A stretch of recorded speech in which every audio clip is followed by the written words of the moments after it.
The air on the plantation didn't just carry the scent of sugar cane and damp earth.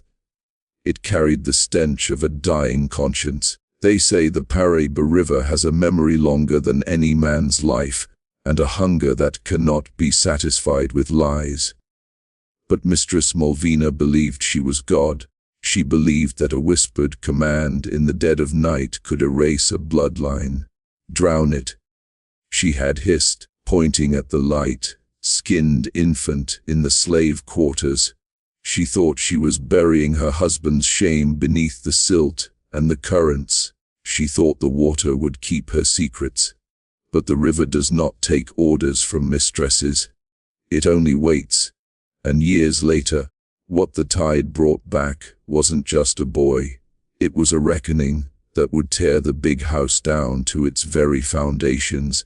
The impossible command issued by Mistress Malvina was not merely a directive of labor, but a calculated strike against the very essence of a mother's soul. Joanna stood in the shadow of the big house, her body still reeling from the physical toll of childbirth, yet forced to face a spiritual execution. The infant in her arms was the only soft thing in a world made of iron and whipcord, a fragile life that had barely tasted the air. Malvina's eyes, cold and unyielding as flint, saw only a threat to her social standing and a reminder of her husband's infidelity. The order to drown the boy was intended to drown the evidence of a broken marriage and a stolen lineage. In that moment, the heat of the plantation sun felt like the fires of a living hell descending upon the slave quarters. The weight of the child felt like a mountain as Joanna began the long, agonizing trek toward the banks of the churning Paraíba River. Every step was a battle between the primal instinct to protect her offspring and the terrifying reality of the mistress's absolute power. To disobey meant a certain and brutal death for both of them, yet to obey was to become the instrument of her own greatest tragedy. The path was lined with the silent, watchful eyes of the other enslaved workers, who understood the gravity of the choice being made. There was no room for negotiation or mercy in the landscape of the plantation, only the harsh demands of those who claimed ownership over flesh. The air was thick with the scent of sugar cane and impending rain, masking the bitter salt of the tears Joanna refused to shed. As she reached the muddy banks, the river seemed to growl with a hunger that matched the cruelty of the command she had been given. The water ran deep and opaque, a swirling vortex of secrets and shadows that had swallowed many stories before this one. Joanna looked down at the light-skinned face of her son, seeing the features of a man who would never acknowledge him and a mother who could not save him. The basin she carried was a crude vessel, a hollowed-out memory that was now expected to serve as a tiny, floating coffin for her heart. She felt the milk leaking from her breasts, a painful physical reminder of the life she was being ordered to extinguish in the name of a mistress's pride. The conflict was a jagged blade turning in her chest, shredding the last remnants of the woman she used to be. Zephyr's presence at the riverbank served as the only anchor in a sea of despair, providing a flicker of spiritual rebellion against the impossible. While the order was to kill, the wisdom of the elders suggested a different path, one that trusted in the providence of the water and the ancestors.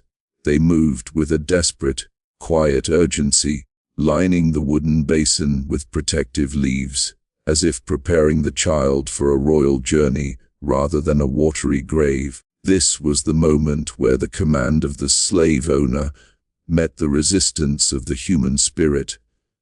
Bending but not entirely breaking under pressure, the act of placing the baby in the current was a surrender to fate, a gamble played against a deck stacked by the cruelest of hands.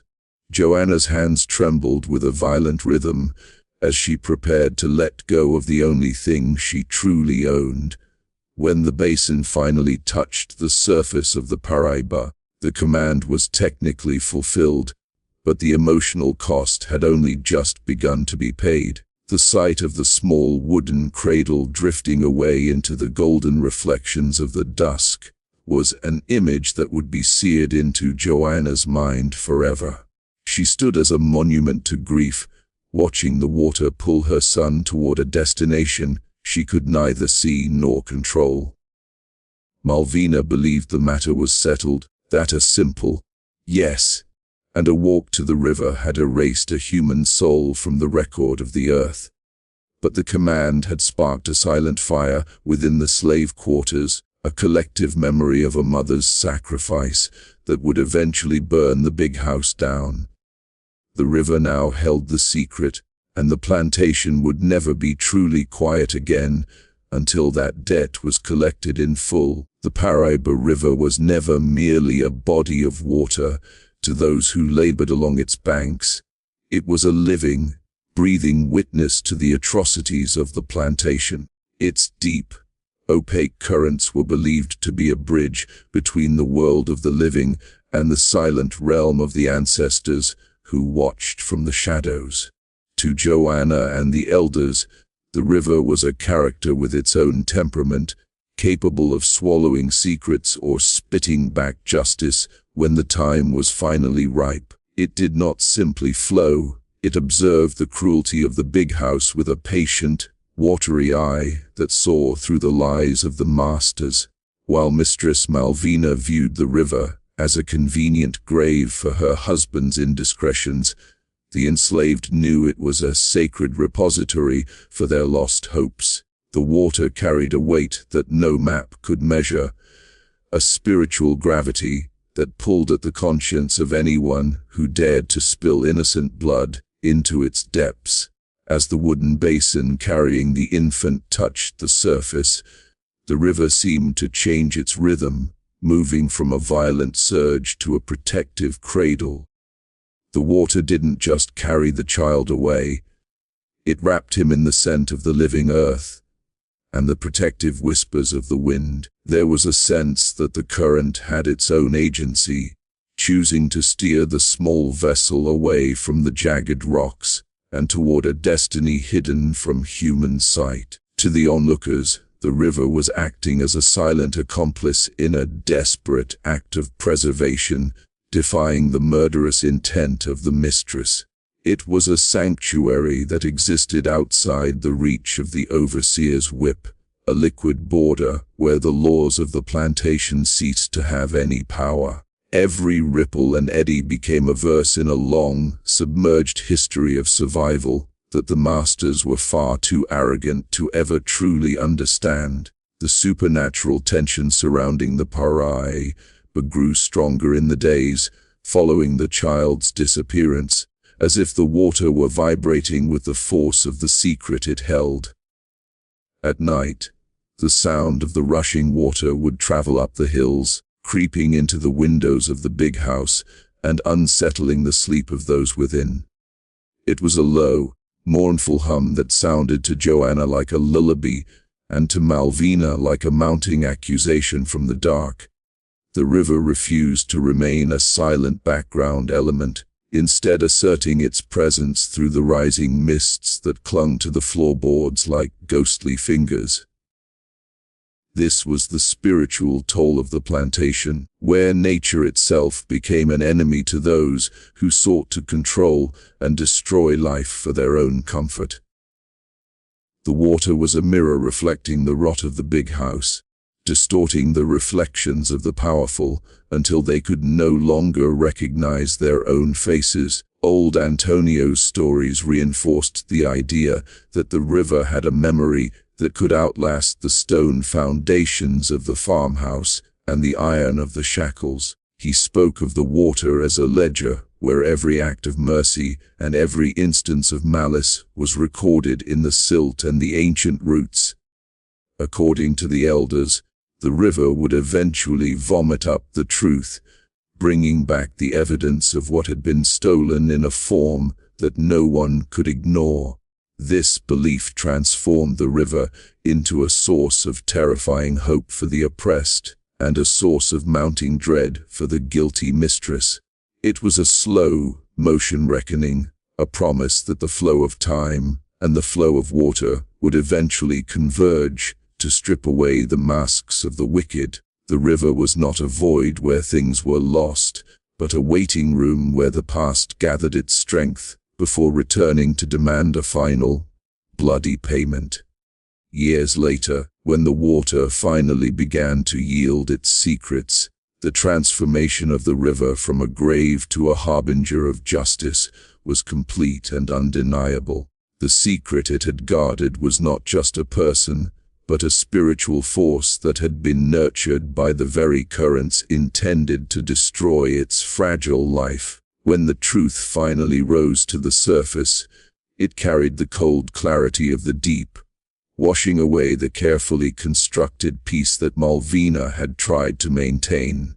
The river proved that nothing born of profound suffering is ever truly lost. It merely changes shape until it is strong enough to survive the light of day. The return of the drowned secret was a physical manifestation of the river's long memory, a final proof that the earth and water do not forget the cries of the innocent. In the end, the Paraíba reclaimed its place as the ultimate judge, proving that even the most powerful mistress could not stop the tide of history. The discovery of the mud-stained boot within the pristine halls of the big house acted as a psychological poison that began to dissolve Mistress Malvina's carefully constructed reality. While she had expected the morning after the child's disposal to bring a sense of regained order, she instead found a trail of betrayal leading directly to her own bedroom. The thick, dark silt clinging to the leather was a foreign invader from the riverbanks, marking the floorboards with the undeniable stench of the slave quarters. Malvina knelt in the dim light of dawn, her fingers trembling as they brushed against the damp evidence that her husband had been a silent witness to the night's dark deeds. The boot was not just a piece of footwear. It was a physical manifestation of a lie that threatened to strip away her dignity and her power. Her heart hammered against her ribs as the cold realization settled in that her command to drown the baby had been intercepted by the man she shared her life with. Suspicion pulsed through Malvina's veins like a fever, turning every memory of her husband's recent behavior into a distorted piece of a much larger, uglier puzzle. She looked at the boot and saw more than just river mud. She saw the fair skin of Joanna's infant reflected in the betrayal of Siriano's late night absences. The silence of the big house, which she once considered a sign of her absolute control, now felt like a suffocating shroud hiding the whispers of 1,000 secrets. Every time Siriano shifted in his sleep or avoided her gaze at the breakfast table, the weight of the evidence in her mind grew heavier and more jagged. She began to realize that by trying to erase the child, she had instead anchored her husband's guilt and her own humiliation to the very ground she walked upon. The domestic sanctuary she had spent years building was now haunted by the phantom of a child she had tried to kill, but who now lived in her husband's footsteps. The psychological horror of this revelation transformed Malvina's jealousy into a cold, predatory mania that targeted Joanna as the living source of her internal torment. She could no longer look at the slave without seeing the reflection of her own husband's infidelity and the terrifying possibility that the river had not finished its work. The mud on the boot became a metaphor for the taint she felt spreading through her life, a stain that no amount of scrubbing or punishment could ever truly remove. She began to obsess over the smallest details, searching for traces of river water in the corners of the house and smelling the scent of the Paraíba in the linens. Her sanity was fraying at the edges as she struggled to reconcile her status as a powerful mistress with the reality of being a woman deceived by both her husband and her property. The house grew colder, not from the weather, but from the icy resentment that Malvina radiated as she paced the hallways like a caged and wounded animal. As the days passed, the presence of the mud-stained boot in her mind drove Malvina toward a desperate need for a total and violent erasure of anything connected to that night. She felt as though the plantation itself was laughing at her, with the slaves whispering in the shadows about the mistress who didn't know what her own husband was doing in the dark. The paranoia was a physical weight, making her breath shallow and her eyes dart toward every shadow that flickered in the periphery of her vision. She began to see the river mud everywhere, on the hem of her dresses, in the water she used to wash her face, and in the very dreams that haunted her restless sleep. The betrayal was no longer just a private matter.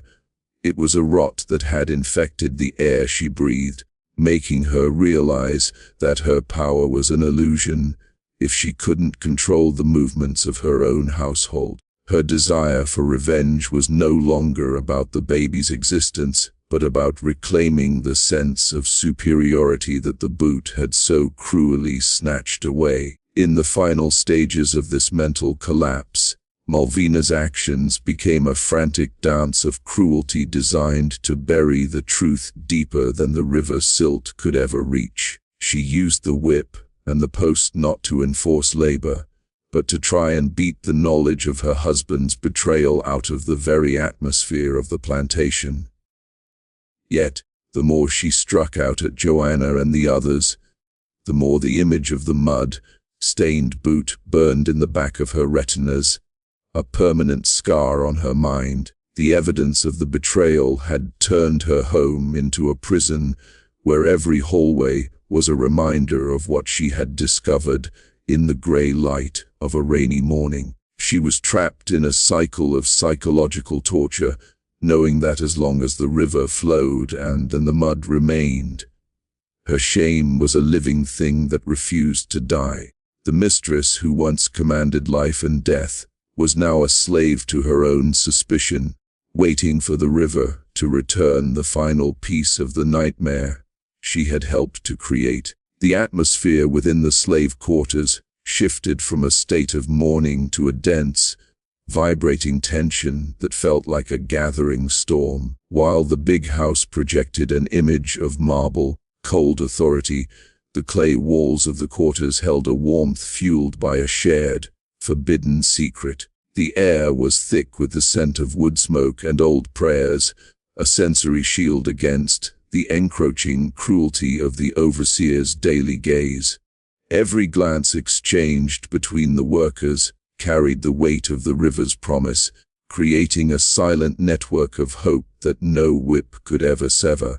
Joanna sat in her darkened corner, her back against the cool earth, feeling the invisible support of a community that refused to let her grief go unnoticed. This was not a place of defeat, but a sanctuary where the spirit of resistance was being quietly forged in the crucible of absolute sorrow. Zephyr and old Antonio moved through this space like ancient anchors, grounding the younger generation in a faith that existed long before the plantation was built. They did not offer empty comfort, but rather a strategic spiritual resistance that weaponized the memory of the river against the mistress's arrogance. Antonio's voice was a low rumble, telling stories of waters that acted as guardians, hiding the innocent in their depths until the world was ready for their return. He spoke of the human time of the masters versus the God's time of the oppressed, a concept that transformed their weight into a holy vigil. Zephyr reinforced this by sharing lineages of survival, reminding every woman in the quarters that their blood carried the strength of ancestors who had crossed greater oceans. Together, they turned the quarters into a classroom of the soul, where the lessons were endurance, memory, and the inevitable return of justice. The psychological warfare between the slave quarters and the big house intensified as the workers began to adopt a posture of solid silence. This was not the silence of the broken, but a defiant, heavy quiet that unsettled the nerves of Mistress Malvina whenever she dared to approach. Every time a slave looked up from their work, their eyes held a flicker of knowing that suggested the power dynamics of the plantation were already beginning to shift. They watched Malvina's descent into paranoia with the patient observation of those who know the end of a story before it is even written. This collective stillness acted as a mirror, reflecting the mistress's own guilt and insecurity back at her until she felt like a stranger on her own land. The power of the quarters lay in this unity, a spiritual blockade that prevented the mistress from ever truly feeling the peace she so desperately tried to command. At night, the conversations in the quarters took on a premonitory tone, as if the walls themselves were listening to the heartbeat of the river.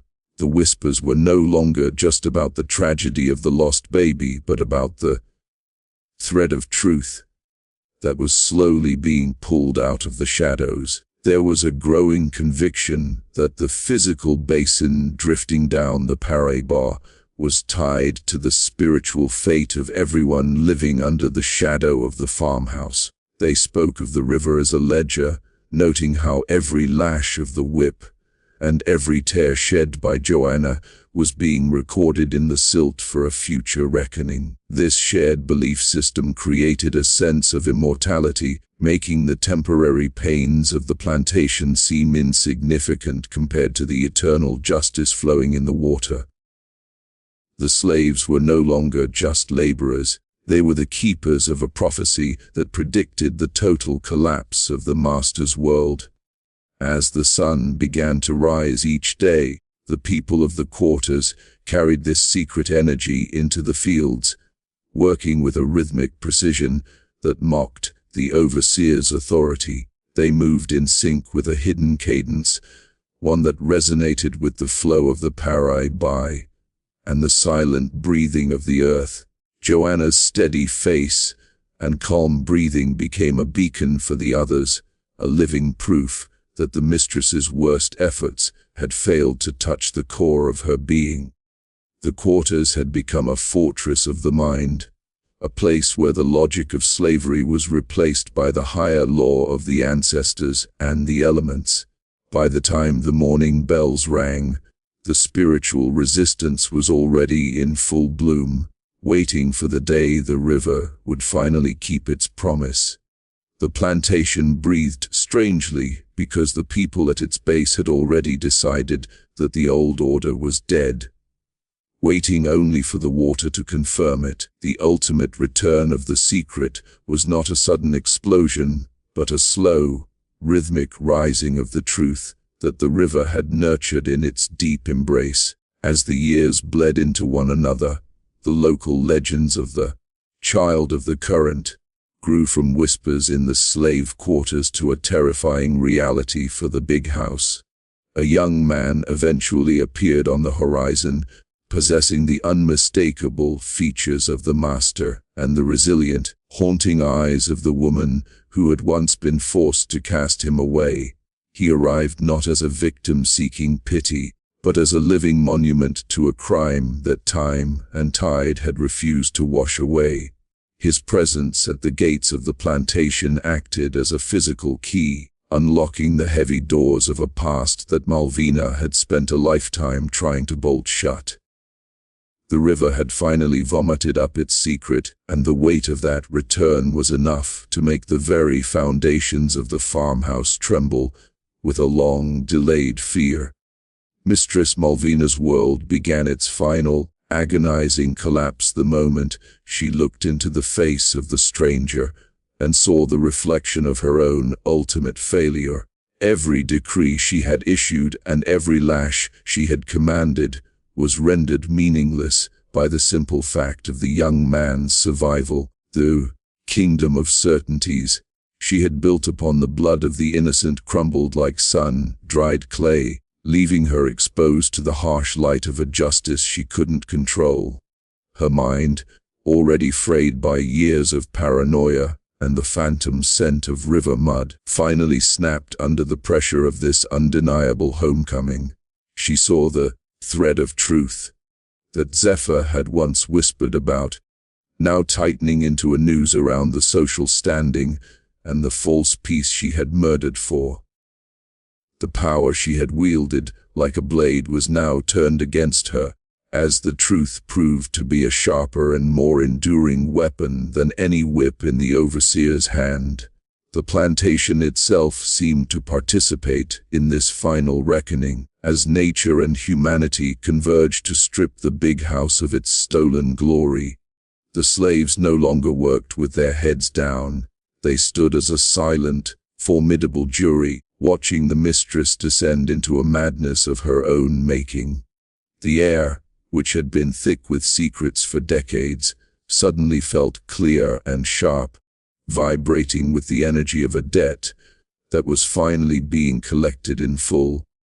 Even the buildings seemed to sag under the weight of the revelation, as if the wood and stone could no longer hold up the burden of the lies they had witnessed. The young man's return was the signal for a shift in the spiritual atmosphere, transforming the site of so much suffering into a theater of profound and public vindication. Malvina's cries of defiance were swallowed by the wind, becoming nothing more than a pathetic echo against the solid, immovable reality of the river's long memory.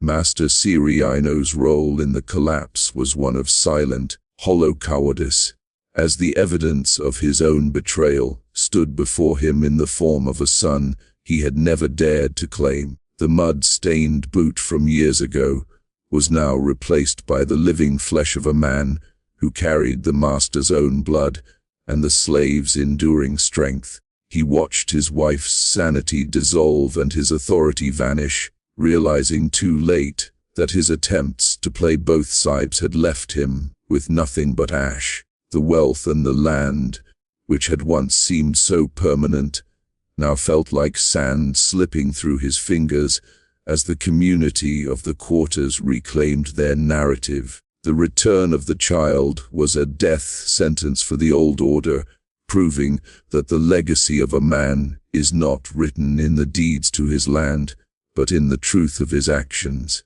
He was a ghost in his own home, haunted by the living proof that the river does not lose what God intends to keep. In the final scene of this historic tragedy, the Paraíba River continued to flow, indifferent to the ruin it had facilitated, but solid in its role as the ultimate arbiter of fate. Joanna, now an elder herself, stood on the banks where she had once broken her own heart. But this time she was not alone or defeated. The circle had closed, and shocking secret was no longer a hidden wound, but a public testimony to the resilience of the human spirit against the cruelty of iron and greed. The big house stood empty and haunted, a shell of a world that had tried to defy the natural laws of mercy and the spiritual laws of the ancestors. As the sun set over the water, the reflections were no longer bruised purple and gold, but a clear, bright silver that signaled the washing away of a dark and bloody era. The river had returned what it carried away, and in doing so, it had ensured that the marks left by suffering would never be forgotten or erased.